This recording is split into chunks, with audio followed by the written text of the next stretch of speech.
John Wayne was more than just a movie star. He was a symbol of rugged American grit. Millions saw him as the untouchable cowboy, the war hero, the unshakable icon of a bygone era. But when his private estate was finally opened, decades after his passing, the world was forced to reconsider the man behind the myth. Buried beneath memorabilia and locked inside a hidden safe were secrets no one expected. Items so personal, so controversial, and so mysterious, they shocked even his closest fans. What was hidden in John Wayne's estate stunned everyone. From private letters and unreleased tapes to connections with powerful political figures, and a vault that hadn't been touched in over 30 years. This isn't a John Wayne you thought you knew. And once you hear what was uncovered, you might never look at the Duke the same way again. When John Wayne passed away in 1979, Hollywood mourned the loss of an icon.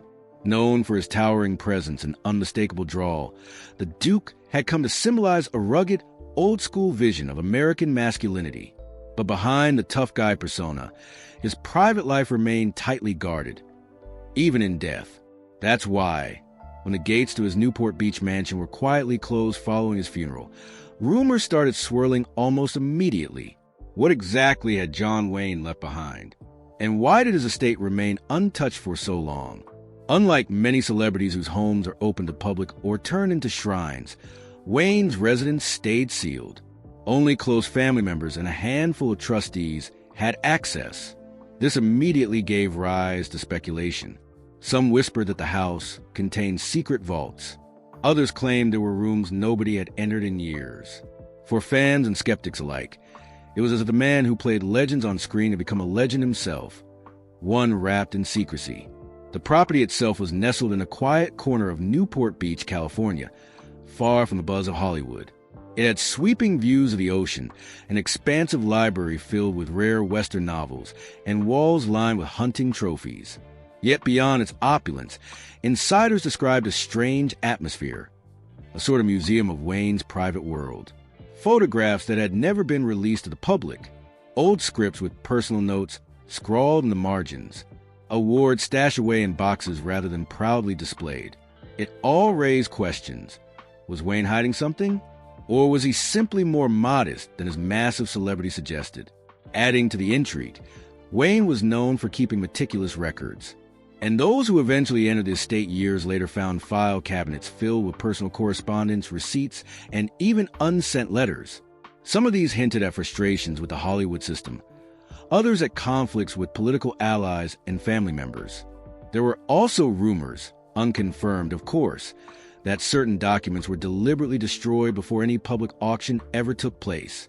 But perhaps most curious of all was a delay in revealing the contents of his estate. Why had his family waited decades before allowing access to much of what he left behind? Some claimed it was out of respect. Others believed it was about control of the narrative of the brand of the myth that was John Wayne. And it worked. The longer the doors stayed closed, the bigger the legend grew. Yet, as you'll see next, not everything stayed hidden forever. When parts of Wayne's estate finally went up for auction, what was revealed shocked even his most devoted fans. For decades, the contents of John Wayne's estate were a tightly guarded mystery. That all changed in 2011, when more than 700 personal items from his private collection went up for public auction. What happened next sent shockwaves through Hollywood and beyond, not just because of the staggering prices, but because of what those items revealed about the man behind the myth. The auction, held by Heritage Auctions, became an instant media sensation. Fans, collectors, and historians lined up, physically and virtually, to bid on everything from movie-worn costumes to never-before-seen memorabilia. It wasn't just a sale. It was a once-in-a-lifetime peek into the personal world of one of America's most iconic actors. Among the most talked-about items was the cowboy hat Wayne wore in classics like True Grit and The Cowboys. It sold for tens of thousands of dollars, far beyond initial estimates. Then came his customized patch from Rooster Cogburn, his boots, his gun belts. Each item seemed to carry not just monetary value, but a piece of cinematic history. The bidders weren't just buying props. They were buying fragments of an era. But it wasn't the movie memorabilia that turned heads the most. It was the deeply personal objects that caught people off guard. His 1977 driver's license fetched nearly $90,000. A belt buckle engraved with his children's names stirred emotional bids. There were handwritten letters, Christmas cards, and even a collection of his favorite cigars, still intact and preserved. It painted a portrait of a man who, while larger than life on screen, had a grounded, almost sentimental side few knew existed. The auction also included items related to Wayne's military advocacy and his often controversial political stances. Flags, honorary medals, and plaques from military organizations lined the display tables. Some praised his patriotism. Others reignited debates over the ideologies he publicly endorsed. Either way, the items sparked conversations about Wayne's complicated legacy, a man admired for his unwavering image of strength, but one whose views didn't always align with modern sensibilities. Critics were divided. Some saw the auction as a dignified tribute, a way to preserve and share his legacy. Others felt it commodified a man who prided himself on values like humility and tradition. But even skeptics couldn't deny one thing. The auction proved that public fascination with John Wayne hadn't dimmed one bit. The numbers were staggering. The total haul exceeded $5 million, far surpassing expectations. But the true value of the event wasn't in the dollars. It was in the details, the glimpse into a life both public and private, heroic and human. Yet what made this auction so powerful wasn't just what was sold, but what wasn't. Whispers swirled about items kept back by the family. Letters too sensitive, memorabilia too personal, or perhaps too revealing. And that raises a question: what else remains hidden? Because the next revelations weren't part of any auction catalog. They were discovered tucked away, unexpectedly, and they told an even stranger story. While the 2011 auction of John Wayne's estate made headlines for its iconic film memorabilia, it was the unexpected, deeply personal items that truly captivated, and in some cases unsettled, fans and collectors alike. These weren't props or set pieces. They were artifacts of a private man's life, pulled straight from drawers, closets, and locked cabinets. And some of them told a story that no movie script ever had. One of the most buzz-about surprises was Wayne's actual 1977 California driver's license. Slightly worn, yellowed around the edges, it listed his name as Marion Michael Morrison, his birth name, next to his unmistakable photograph. What shocked everyone was not just the fact that it was up for sale, but that it sold for nearly $90,000, a piece of plastic worth more than most luxury cars, because it offered something priceless, a direct, intimate link to a man who seemed untouchable on screen. But it wasn't the only odd item. Wayne's family also unearthed an assortment of handwritten notes, some addressed to directors, others never sent. There were rants about the politics of Hollywood, notes reflecting on his failing health, and even scribbles about the roles he regretted turning down. Each one was a glimpse into his internal world, one that wasn't always as confident as the characters he played. Then came the letters, dozens of them. Some were heartfelt messages to his children, filled with fatherly advice and words of caution.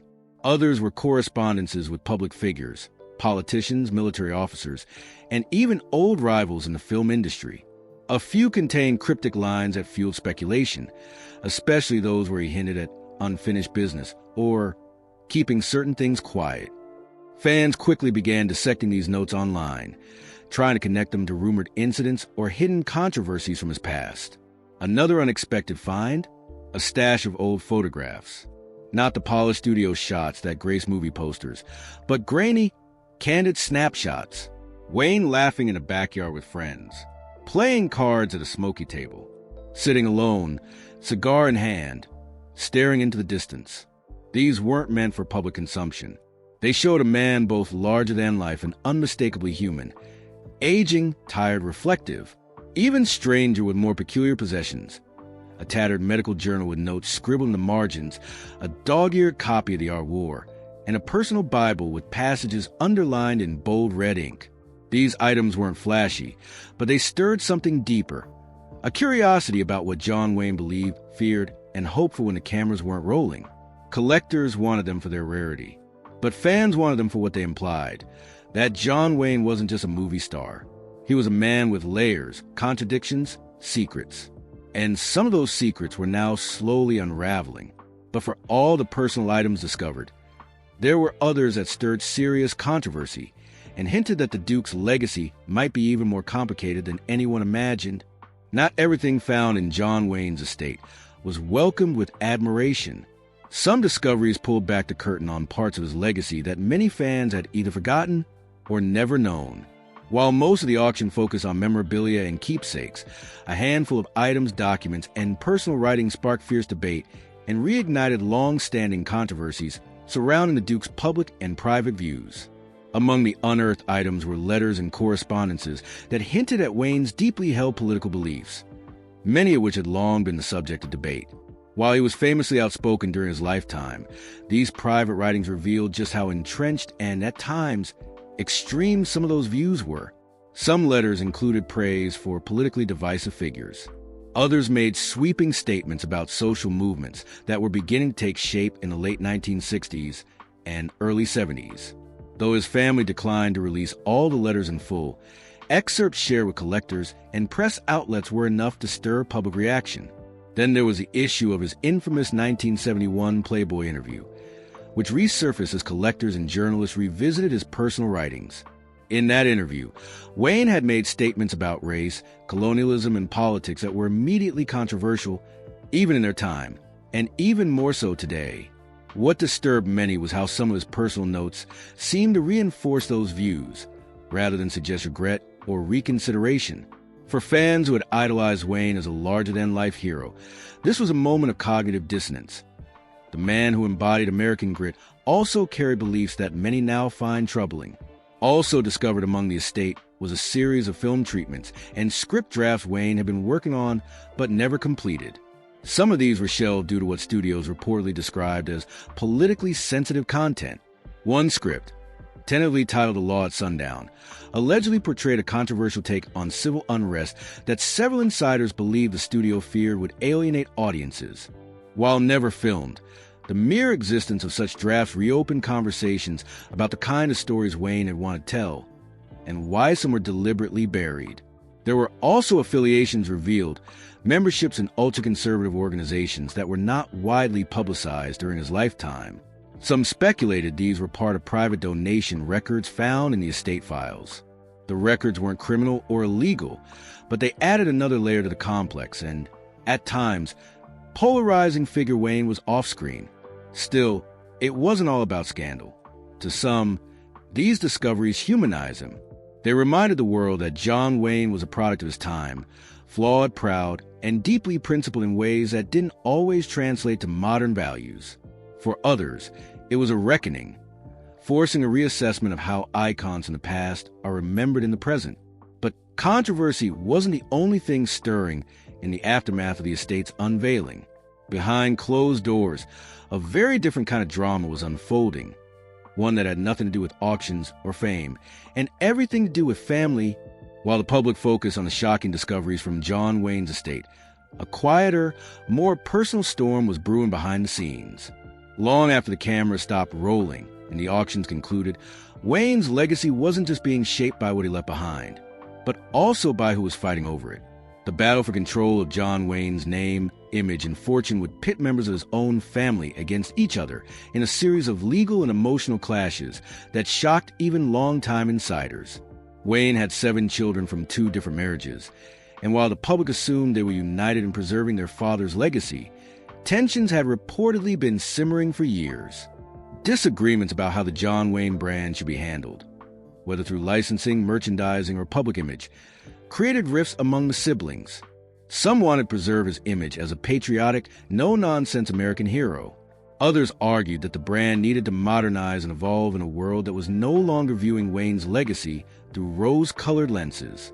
The legal battle came into full view when the family's business entity, John Wayne Enterprises, began aggressively protecting the John Wayne trademark. They launched lawsuits against companies that used the name without authorization, including one particularly public clash with Duke University. The university argued that Duke had been its brand for over a century. The Wayne family countered that Duke had been John Wayne's nickname for just as long, and that their right to monetize his legacy was not up for debate. But it wasn't just outside entities the family was at odds with. Behind the closed doors of boardrooms and estate meetings, disputes over profits, management control, An interpretation of Wayne's wishes led to deep divisions. Insiders claimed that some family members felt sidelined, while others pushed to consolidate control. At one point, disagreements over memorabilia sales versus museum preservation nearly fractured the family's unified front altogether.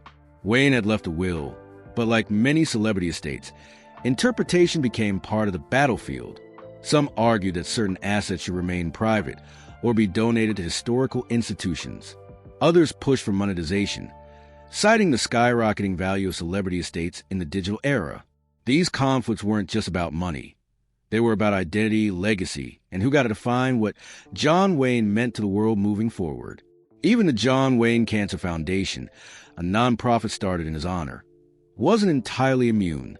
Disputes over how the foundation was being funded and whether it was being used to promote Wayne's legacy or as a publicity tool added another layer of complexity to an already tangled family saga. But as intense as the legal and emotional battles became, they also revealed something important. Even decades after his death, John Wayne remained a figure powerful enough to divide opinions, stir passions, and spark conflict, not just among fans, but within his own bloodline. And just when the dust seemed to settle, a final, unexpected twist emerged. A sealed safe hidden deep inside the estate was finally opened, and what was inside left everyone speechless. For years, the Wayne estate was combed through by family, archivists, and auction houses. But one thing remained untouched, locked behind thick steel and sealed with mystery: a hidden safe bolted into the floor of John Wayne's private office. No one had the combination. No one even knew what was inside.